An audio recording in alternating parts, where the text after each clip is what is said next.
Francesco Bolingo Yaya, le grand combattant, il est là juste pour dire la vérité, pour transmettre les messages. Hein? Il n'y a pas de Francesco. Coup de chapeau à tous.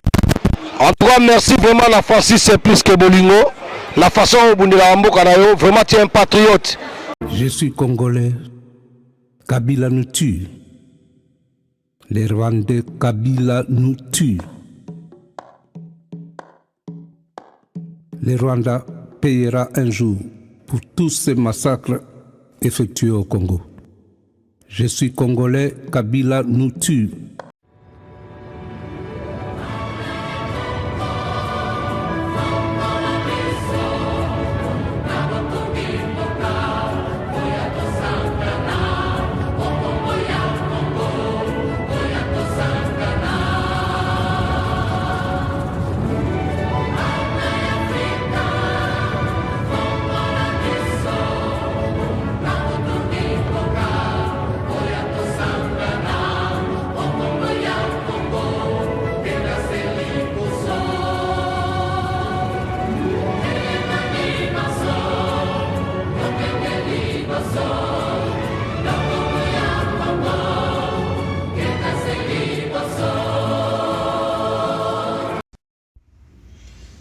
Salut à tous, peuple congolais. Ce message est pour vous.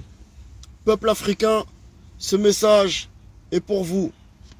Pour les frères qui ont la chaîne Afrique Info et autres, comme vous pouvez le constater, on perd beaucoup de frères aujourd'hui qui se font assassiner en Inde. Spécialement, je parlais de l'Inde. Il y a d'autres pays, ça sera pour d'autres vidéos. Les hindous ne nous respectent pas. On a perdu un professeur congolais qu'ils ont tué à coups de pierre. Sur la tête, au sol, à plusieurs. Ils ont tué des étudiants congolais. La dernière en date, une sœur congolaise qu'on a perdue, très jolie, hein, je vous invite à voir la vidéo sur ma page Facebook, qui a été battue à mort par son mari indien et qu'il a découpé. On a retrouvé ses membres dans un sac. Le peuple congolais a manifesté, c'est un petit peu énervé, ce qui est normal, ce qui est légitime. Et les hindous qui tiennent les commerces là-bas au Congo sont protégés par le gouvernement congolais.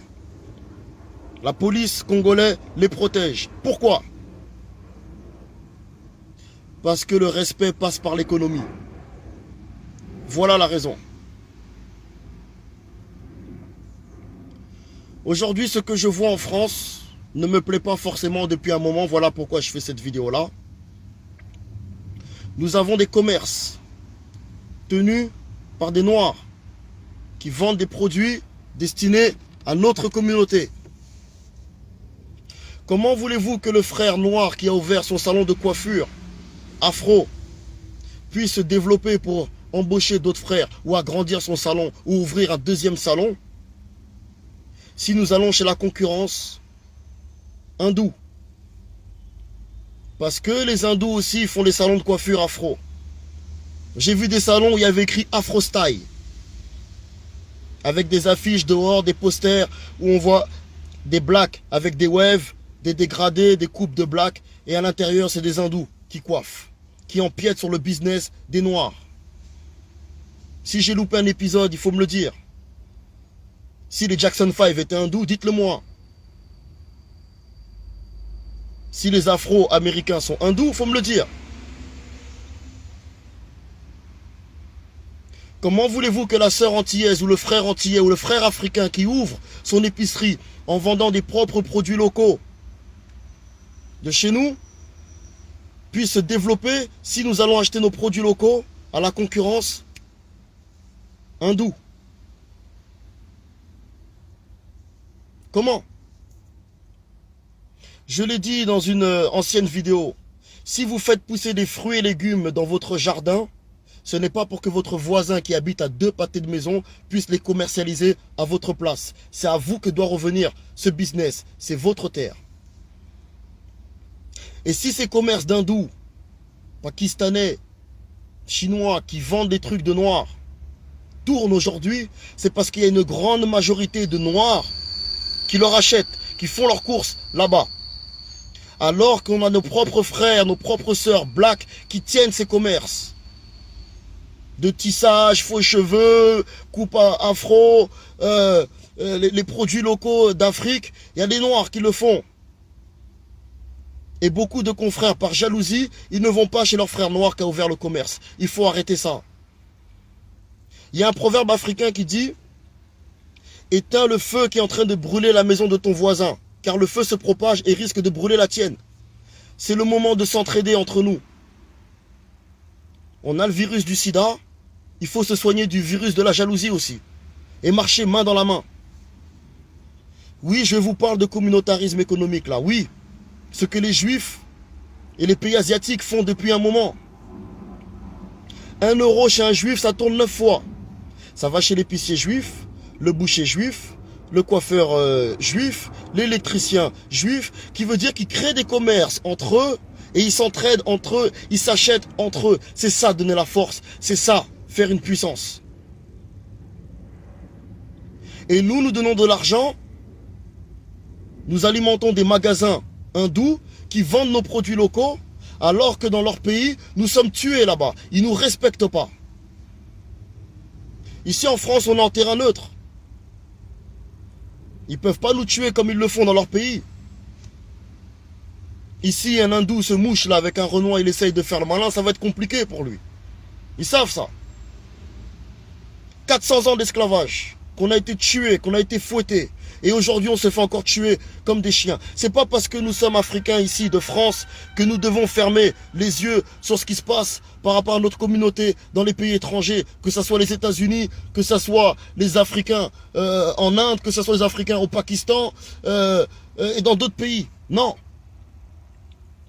Je fais un appel au boycott. Un appel au boycott de tous ces magasins qui vendent les produits locaux, africains, noirs, mais qui ne sont pas africains. Il ne faut pas acheter chez eux. Va acheter chez ton frère black, qui tient le même magasin. Va te coiffer chez ton frère black. On a une gastronomie riche. La gastronomie africaine. Je mange sénégalais, je mange éthiopien, je mange tout d'Afrique. Mais nous, les Noirs, on préfère squatter au KFC. Donner l'argent aux Américains. Parce qu'on ne pratique pas encore le communautarisme économique. On ne donne pas la force. Quand je vais dans un restaurant marocain, c'est pour manger un couscous fait par des Marocains. C'est pas pour manger un couscous fait par des Chinois.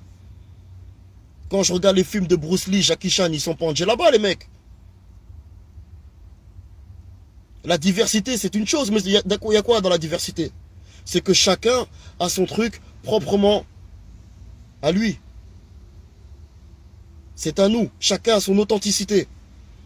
À Dubaï, les Français, ils ont leur magasin où ils peuvent acheter leur vin, leur fromage, leur saucisson. Communautarisme économique. Ils ont compris, les Saoudiens. Pour pas qu'ils se sentent dépaysés. Et nous, nos produits, on va acheter ça à la concurrence, aux hindous. Il faut les boycotter. Ils ne nous respectent pas dans leur pays. Quand vous allez manger dans un restaurant indien, sur la carte, il n'y a pas les produits africains qui mettent en recette. Non. Il n'y a pas les produits qu'ils nous vendent dans leur épicerie. Pas du tout. Alors pourquoi acheter chez eux? Il serait temps de s'entraider, les frères. D'arrêter de se mettre des bâtons dans les roues. Et ça, je le vois souvent. Le frère qui se lance dans le commerce, qui essaye de vendre des t-shirts. Il y a ses propres confrères qui ne lui achètent même pas un t-shirt, par jalousie. Alors que son pote lui-même, il a des baskets à 150 € au pied. Et 15 € pour acheter un t-shirt à ton frère qui se lance dans le business, tu veux pas. Et il y a d'autres frères qui tirent les frères vers le bas, en disant, vas-y, donne, c'est la famille, donne. Mais quand tu donnes ce que tu as investi à tes potes sous prétexte que c'est la famille, tu devras faire le calcul de ce que tu as acheté et donner à l'achat, plus la marge que tu aurais pu faire dessus et le répartir sur ce qui te reste en stock. Et au final, ce qui te reste en stock devient beaucoup trop cher, beaucoup trop dur à revendre. Et tu ne vends plus. Frère qui t'a tiré vers le bas. J'ai une grosse équipe, je ne suis pas tout seul, ils n'aiment pas se montrer dans les caméras, tout ça et tout. Si on doit faire des flyers avec les atrocités que le peuple africain subit dans ces pays étrangers qui nous vendent nos produits ici, locaux ici en France, et distribuer ces flyers-là avec des équipes devant leur magasin, on va le faire. On le fera. Et lorsque la communauté africaine n'achètera plus dans leur magasin eux, et voilà, ils seront obligés de revendre. Et là, le frère africain, il rachète. Et quand c'est le frère africain qui tient le magasin, on donne la force, on va chez lui et on achète chez lui. Si je fais le chemin du 91 jusqu'à Château-Rouge pour acheter mes produits locaux, vous pouvez le faire.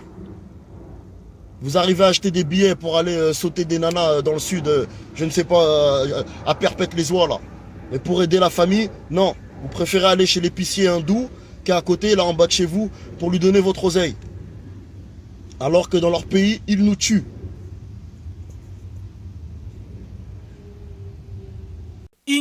Ingeta Francisco Pisque Bolingo ozo sana Congo vraiment nzambe akopesa yo akorepondre yo